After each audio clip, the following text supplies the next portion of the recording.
साल 1859 यानी mid 19th century में ब्रिटिश बायोलॉजिस्ट और नेचुरलिस्ट चार्ल्स डार्विन ने एक बुक लिखी on the origin of species, जो मानव सभ्यता के एवोल्यूशन के बारे में बात करती है। इस बुक में उन्होंने उन फेजेस का जिक्र किया जिससे गुजर के ह्यूमंस इवॉल्व हुए। मजे की बात यह है कि जो चीज़ें चार्ल्स डार्विन ने बताई वो लाखों करोड़ों साल पहले हमारे धर्म ग्रंथों में बताई जा चुकी थी। सो बने रहें इस वीडियो के अंदर।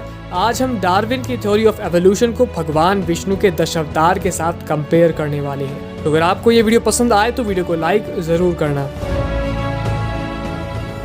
भगवान विष्णु ने पहला अवतार मछली के रूप में लिया जिसे मत्स्य अवतार कहा गया, जो डार्विन की एवोल्यूशन थ्योरी के साथ सटीक बैठता है।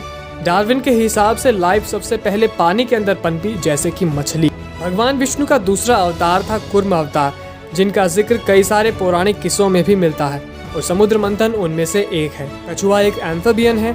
एम्फिबियन यानी वो क्रिएचर जो पानी और जमीन दोनों पे रह सकता है।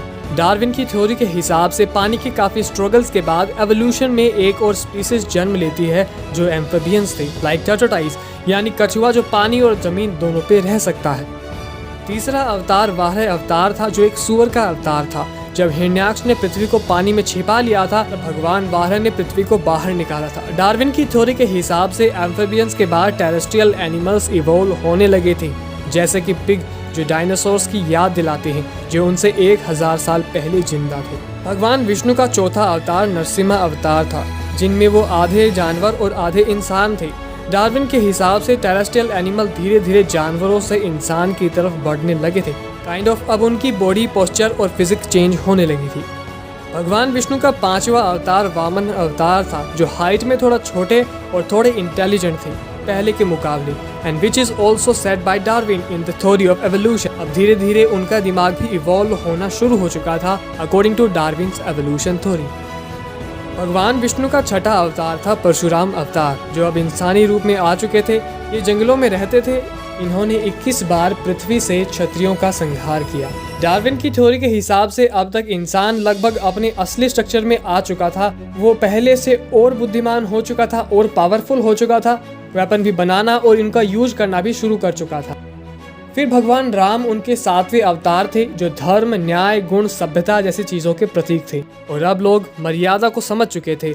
उनका दिमाग नियरली इवॉल्व हो चुका था, चीजें समझने लगे थे। डार्विन की थ्योरी के हिसाब से इस फेज में लोग रिस्पेक्ट करना, कॉलोनीज एस्टेब्लिश करना जैसी चीजों को समझ गए थे, विच अगेन रिलेट्स टू भगवान विष्णु अवतार। भगवान विष्णु का 8वां अवतार श्री कृष्ण के रूप में था, जो अच्छे बुरे, न्याय, मित्र शत्रु, धर्म अधर्म, कर्म, राजनीति, कूटनीति इन सब में पारंगत थे। इन्होंने धर्म और कर्म का ज्ञान दिया। डार्विन के हिसाब से इंसान इस फेज में अपने जीवन का सत्य और उद्देश्य जान चुका था। भगवान विष्णु का 9वां अवतार बुद्ध अवतार हुआ। ऐसा माना जाता है कि इस अवतार में श्री हरि ने अज्ञान के अंधकार को मिटाकर ज्ञान का प्रकाश दिया। इस अवस्था में इंसान मेंटली एस्टेब्लिश हो चुके थे और ऐसे ही डार्विन की थ्योरी भी मानती है। डार्विन के हिसाब से इंसान मेंटली और स्ट्रॉन्ग हो चुके थे एंड नॉलेज ग्रहण करने के लिए बेस्ट स्टेज पे थे। भगवान विष्णु का 10वां अवतार कल्कि नाम से होगा। इस अवतार में भगवान अधर्म और बुराई का नाश करेंगे। इंसान इस फेज में अपनी चरम सीमा पर होगा। भगवान कल्कि अधर्म का नाश कर फिर से धर्म को स्थापित करेंगे, जो डार्विन का भी मानना है। डार्विन के हिसाब से ह्यूमन टेक्नोलॉजीज के साथ कम्प्लीटली सिंक हो जाएंगे। बिग बैंग थ्योरी का तो मानना है यूनिवर्स कभी स्टेबल नहीं है और एक टाइम के बाद अपने आप को फिर दोहराता है।